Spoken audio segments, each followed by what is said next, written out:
Seterusnya, tadi kita dah kira schedule. Ini kita perlu kira actual pula. Actual adalah yang graf warna oren ni, actual adalah graf yang warna oren itu progress actual di tapak. Jadi ini adalah progress actual di tapak. Jadi bagaimana kita mira percentage of progress, kita pun kira bagi by week macam tadi. Kita akan kira step by step macam tadi. Percentage of progress, jadi dia punya formula sama macam yang tadi, schedule. Kita kira semula dengan menggunakan untuk actual lah, graf yang berwarna oren pula. Jadi kita akan buat dua pengiraan. Okay? Kita akan mulakan daripada week 1, di mana tak ada progress untuk actual. Kalau tengok dekat dalam tu, oren, graf oren tak ada, jadi dia akan jadi 0/100 dia tak berada 10.7 lah nilai dia. Kita akan dapat nilai dia 0 lah untuk week 1. Week 2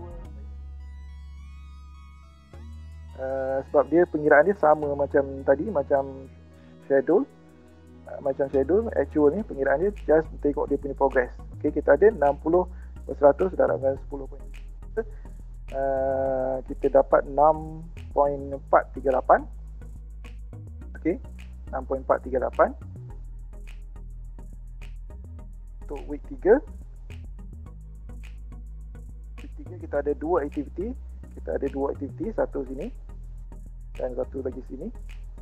Progress dia satu 100%, satu lagi 16%, 3 10.73. Dia punya tu 16% nya kita dapat 6.061. Yang kita dapat kiraan dia adalah 16.791. Okey, boleh faham ni? Kita pergi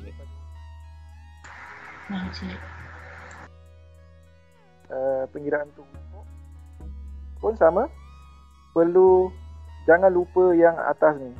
Jangan lupa yang atas ni. Ini yang paling penting.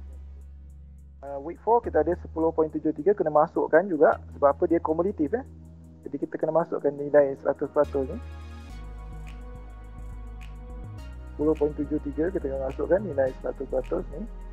10.73 ni kita masukkan. Kita tambahkan dengan progress pada week 4 ni 60%. 33.458 dengan 10 yang bawah ni, yang kita dah kira, yang tengok progress kat bawah ni 25 bagi 100 kita darab dengan 51.39, 12.848 dan jumlah nya 33.458 campur 12.848 kita dapat 46.306. Okey, jumlah untuk week 4. Kita ada week 5. Terusnya kita ada week 5. Jadi kita ada jangan lupa sekali lagi 10.73 kena masukkan. Kita masukkan kiraan kita 72%. 72%.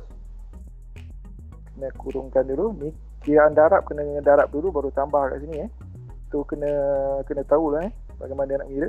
73% didarabkan dengan 37.88 barulah kita tambah kat depan ni. Nanti silap kira kan, tekan-tekan salah, tak keluar nilai. Kita akan dapat 38.004. 38.004 dan week 5 kita ada 42%. 42 dibagikan dengan 100 kita dapat 51 didarabkan dengan weightage 51.39 kita dapat 0.584 dan progress untuk week kelima ni adalah 59.588 untuk week 5. Terusnya week 6 ada tak? Tengok kat week 6. Tak ada. Okey, jadi bila kita tengok dekat week 6 tu tak ada, jadi itu maksud dia progress tu hanyalah berada di week yang kelima. Jadi kita just stop pengiraan kita pada week yang kelima saja. Sebab apa? Dia adalah actual yang berlaku di site. Actual yang berlaku di site. Jadi week kelima. Sekarang progress dia pada week yang kelima. Week kelima. Jadi week yang keenam dia dah tak perlu kira dah. Tak perlu buat pengiraan. Sebab apa? Baca dia pun tak ada yang sampai kepada week yang ke-6. Okay? Jadi dia sampai ke week yang kelima saja. Jadi kita dapat nilai dia, kita ada kosong nilai dia, kita ada 5 minggu punya progress. Jadi kita ada week 1 sehingga week 5 saja. Jadi nilai yang kita dapat kirakan. Jadi yang ni nak semak balik kita tak susah lah. Sebab apa? Sebab dia memang dia akan nilai dia sampai tidak maksimum. Jadi kita tak boleh nak check and balance lah. Tidak boleh nak check and balance. Kalau yang shadow tadi kita boleh check and balance. Kalau tak dapat 100 kita dah boleh semak balik pengiraan. Kalau bagi actual ni kita nak check and balance tu tak boleh lah. Sebab apa? Nilai dia memang tak cukup kepada 100. Okey. Terusnya step yang terakhir adalah kita akan buat S-curve berpandukan S-curve berpandukan pada schedule dan actual progress tadi. Jadi kita akan plotkan duration dan berlawanan dengan percentage of progress. Jadi kita ada lukisan teruk kita ada ni X dan ini Y. Jadi ni duration week 1, week 2, week 3, week 4, week 5 sehinggalah week 7. Dan ini adalah percentage dia. Jadi ini 100% lah percentage dia. Jadi kita akan buat percentage. Jadi mana dah dapat duration? Duration adalah yang tadi lah, nilai week 1 sampai week 7 ni dia adalah standard. Dan seterusnya percentage ni adalah daripada yang kita kiraan tadi. Kita ada perkiraan schedule dan perkiraan actual tadi, kita akan masukkan dalam percentage dia. Jadi daripada data yang kita masukkan tadi, jadi awak akan lukiskan di atas kertas graf data tu. Tapi kalau biasanya kat atas kertas graf nilai ni tak payahlah nak kirakan dia mengikut 3 titik puluhan ni kan. Tak perlulah susah nak dapatkan 3 titik puluhan. Jadi buat je nilai dia menggunakan nilai yang sah saja. Contohnya kita dapat nilai ni untuk schedule ni 3.2219 ni, kita bundarkan menjadi 3 saja. Jadi kita ambil nilai SAR yang kat depan ni saja. Kalau contohnya 7.796 kita bundarkan menjadi 8. Untuk awak plotkan di kertas graf kertas graf. Sebab kertas graf kalau final dibagi kertas graf saja, macam mana nak plot 7.96 ni, muntah. Muntah lah awak nak plot Jadi kalau untuk kertas, kalau Excel ni senang saya masukkan je.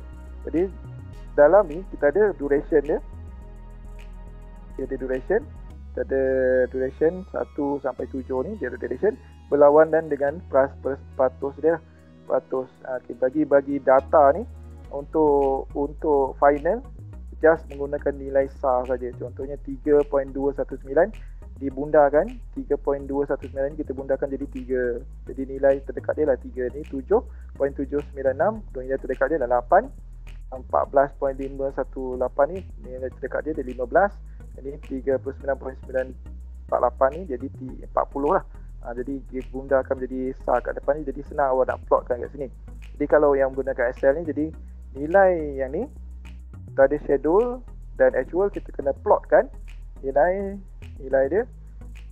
Jadi 3.19 kita akan plotkan nilai dia, kita akan dapat satu bentuk S-curve kat sini. Jadi daripada S-curve ni kita tahu bahawa kita dapat keputusan kita dapat konklusi dia bahawa projek ni sekarang sedang sakit dah. Sedang sakit.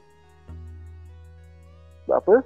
Dia punya progress dia berada di bawah daripada schedule dia. Jadi ni adalah perlu perhatian lah untuk projek ni. Jadi wilayah dia 59.588 ni dengan 71 point ni dah sangat jauh. daripada nilai dia. Biasanya kalau untuk projek yang under control, biasanya dia akan plus minus 5 saja, 5% saja. Plus minus 5% saja. Yang under control. Kalau di bawah contohnya 71 dengan 59 ni, kalau kita tolakkan nilai ni, nilai dia sangat jauh kat sini. Jadi lebih kurang 10 ke 12 lebih kurang nilai dia. Jadi dia adalah antara projek yang sakit lah. Dia tak dapat siapkan projek schedule dia dan tu. Okey. Boleh?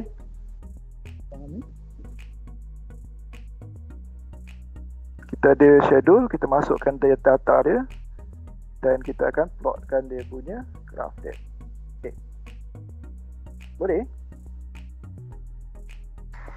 Boleh je. Plotkan graph boleh Dah biasa plotkan graph kan? Boleh Encik. Boleh. Cuma tu lah Encik, dia kalau tu nak kena bundarkan ke macam mana Encik? Okey, kalau awak menggunakan contohnya dan sebagainya itu untuk projek Microsoft apa tu, untuk projek sebenar kita akan gunakan Excel. Jadi benda tu kita tak perlu bundarkan. Tapi kalau awak dalam final ke dalam manual jadi awak perlu bundarkan nilai dia. Nilai dia dalam bentuk SAR lah. Dalam bentuk SAR, tak ada titik perpuluhan. Jadi semua nilai-nilai ni awak kena bundarkan. Contohnya ni 59 ni jadi 60 lah. Terus nilai dia 60. Jadi senang awak nak plotkan dekat kertas graf. Kalau dekat final nanti tak perlu kira dynamic. Kalau pengiraan sebenar dalam pengiraan di pengiraan maksud dia dalam pengiraan yang awak untuk kira final tu awak akan gunakan, boleh lagi masukkan titik perlahan. Tapi bila awak nak plot, awak kena bundarkan. Semua kena bundarkan. Sebab apa nanti nak dapatkan point 588 ni susah. Jadi awak akan bundarkan jadi 60 ni, jadi 72. Jadi bila awak plotkan, awak akan menggunakan nilai ni. Nilai yang dah dibundarkan. Okey, boleh? Faham. Jadi senang awak nak plot. Nak plot je. Contohnya kan 70 dengan 72. Jadi kita tahulah di mana kita plot 72. Jadi kita tahulah kedudukan dia kat mana, 72 kat situ. Jadi untuk kertas graf lah. Okey, boleh? Boleh? Boleh Encik, boleh. Okey. Klik. Kita pergi kepada latihan exercise 1.0. Kita latihan saya dah hantar kepada anda exercise sheet exercise sheet ES6. Lebih kurang dia punya tajuk dia macam ni, cepat siap construction sedang berat. Kita terus buat latihan was appointed to construct a monsoon drain at the Taman Cahaya Iman. They was given only a fixed time period to complete the construction. Tu CCC ataupun cepat siap construction was to make sure that the work start must move progress to avoid the delay project. The project activities for this construction shown in table 2.0. Yang pertama, apa yang perlu buat adalah calculate the schedule cumulative progress for the project. Yang kedua, calculate an actual cumulative progress. Dan yang ketiga adalah draw the S-curve for this project. Okay, 3 benda yang perlu buat, iaitu kira cumulative progress, seterusnya kira actual cumulative progress, dan draw the S-curve of project. Table dia adalah seperti yang ni. Ini seperti yang dalam exercise yang saya dah bagikan dalam WhatsApp tadi, pagi tadi lah. Pagi tadi saya dah bagikan exercise sheet tu. Ini adalah dia punya construction progress chart dia. Okey. Construction progress chart dia 30 dan sampai itu. Okey.